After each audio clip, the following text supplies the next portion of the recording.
Ya, nah saya ke Prof. Karim kalau begitu. Prof. Tentu. Karim, jadi kubu 02 masih meyakini targetnya adalah satu putaran dan belakangan memang kencang narasi satu putaran ini bahkan dibumbui dengan isu penghematan biaya pemilu begitu ya.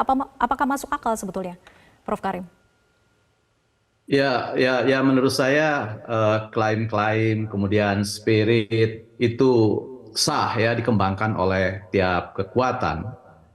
Tetapi faktanya kalau kita melihat hasil survei yang sangat optimistik itu, kenapa saya bilang hasil survei sangat optimistik?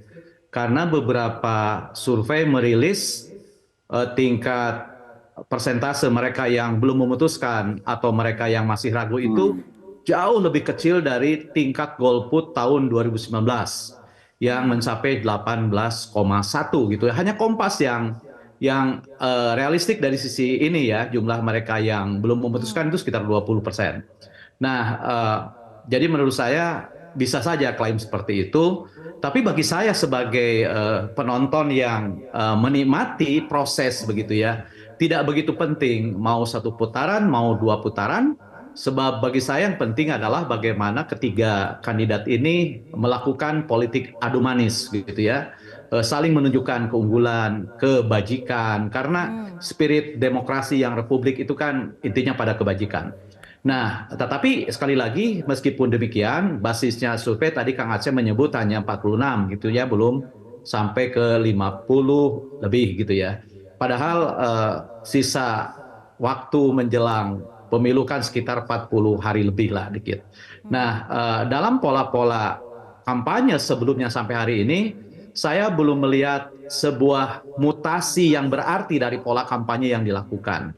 Pertemuan-pertemuan dengan masyarakat masih seperti itu, kemudian kunjungan-kunjungan umumnya dilakukan ke pasar, ke kelompok-kelompok tertentu. Hanya berbeda dari sisi misalnya jumlah warga yang hadir itu memang berbeda. Kemudian bagaimana ramainya baliho terpasang memang berbeda. Iklan di media memang berbeda. Perkara debat memang kita yakin ada pengaruhnya. Tetapi dari kajian komunikasi politik, orang menonton debat juga tidak seperti orang membeli bensin gitu ya, dimulai dari nol. Orang menonton debat itu biasanya dipandu oleh predisposisi yang sudah terbangun. Jadi tingkat keyakinan mereka akan mengarahkan penilaian mereka terhadap hasil debat. Apakah debat bagus hasilnya atau kurang bagus hasilnya, lebih dipengaruhi oleh persepsi yang sudah terbangun sebelum debat.